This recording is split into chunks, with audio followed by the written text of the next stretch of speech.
Well, breaking this afternoon, North Korea has fired 2 ballistic missiles off its east coast. South Korea says the missiles were launched from North Korea's capital region and landed in the waters between the Korean peninsula and Japan. Now, this resumption of weapons tests comes less than an hour after Pyongyang warned of a, quote, inevitable response to military drills earlier in the day by South Korean and U.S. troops. In a joint statement, the U.S., South Korea, and Japan all condemned the missile launches, adding they violate multiple United Nations Security Council resolutions. We'll continue to watch that story for new breaking details for you. And now let's talk about Secretary of State Antony Blinken preparing to head to China. He'll become the highest ranking U.S. official to get some face time with the government in Beijing since the Ukraine war first started. Our chief White House correspondent, James Rosen, joins us now live with more on what the hope is that will come out of this session. James? Bianca, good afternoon. Secretary Blinken's trip to China marks the first time in 5 years an American Secretary of State will visit that country. It's actually a makeup date, with the original date having been scuttled after U.S. forces shot down that Chinese spy balloon back in February. Meantime, the Biden administration is setting expectations low for the secretary. Seen here arriving in Jeddah, Saudi Arabia last week. Tensions between the U.S. and Beijing have been running high really since the outbreak of the coronavirus pandemic, and especially since last August, when then House Speaker Nancy Pelosi visited Taiwan. Blinken will sit down with his Chinese counterpart, Foreign Minister Qin Gang. It was after the Pelosi visit that the Chinese cut off most channels of communication with Washington, including military-to-military contacts.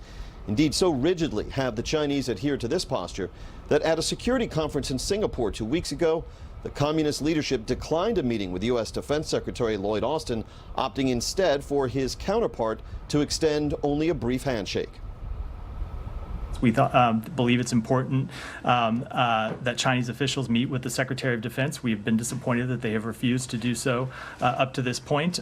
We think it's important that we have economic dialogue between our two countries, that we have dialogue about climate practices. And so our hope and expectation is that coming out of this trip, we will be able to establish communication channels on as many of these fronts as possible. A senior U.S. official told the Associated Press that Secretary Blinken, as he embarks on this trip he's set to leave Sunday, harbors no hope of achieving, quote, some sort of breakthrough or transformation in the ways that the U.S. and China deal with one another. Bianca. James Rosen live for us today at the White House. Thanks, James. Great to see you. All right, let's bring in now Alabama Senator Tommy Tuberville to discuss China a bit closer. Senator, welcome in. Thank you for joining us, sir. Thank you. So you tweeted out on Tuesday saying the biggest threat facing our country today is communist China. The SEC, FINRA need to stand up and protect the personal data of American citizens from falling into the hands of our greatest adversary. Senator, whether it be data, spy bases, spy balloons, it sounds like Blinken has a lot to discuss. Are you hopeful that anything will come from this trip in form of, I guess, diplomatic dialogue? Well, we don't have much diplomatic dialogue from this administration.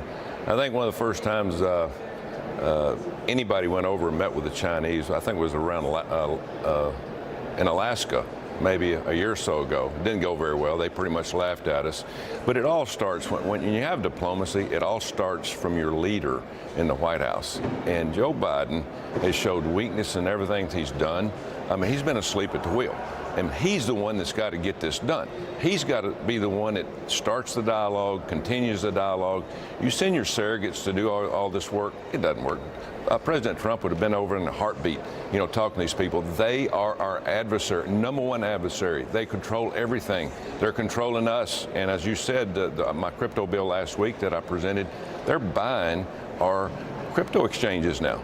And we knew that was going to happen a year ago. The Biden administration has done nothing about it. SEC and Gary Gensler, the head of the SEC, approved a sale to a company that's pretty much funded by the Chinese Communist Party. As I said, we are asleep at the wheel in everything we do, especially with our number one adversary, China. Yeah, and Senator, on that note, one of the stories we've been talking about a lot is this alleged Chinese spy base, or at least intelligence gathering facilities on the island of Cuba. And National Security Council spokesman John Kirby said this week the Biden administration takes the issue seriously and that steps, he says, have been taken to, quote, mitigate the vulnerability of those activities. But he wouldn't get into details about U.S. counterintelligence efforts, I guess understandably so. That said, what can you tell us, Senator, about how the U.S. is countering, if at all, China's activities in Cuba? Well, first of all, John Kirby's got a tough job. He's covering the tracks for the Biden administration's misstep everywhere. Every time they open their mouth, every time they do something, he's having to cover for them. You know, the spy base down in Cuba probably been planned for quite some time in terms of, hey, this is time to go. There's a weak leader in the White House, somebody that doesn't care what's going on. We're all not sure whether our President Biden compromised. We need the FBI and the DOJ to look into this, to get this cleared up. We're in a dangerous world, the most in any of our lifetime, because everything around the world, foreign policy-wise, is on fire.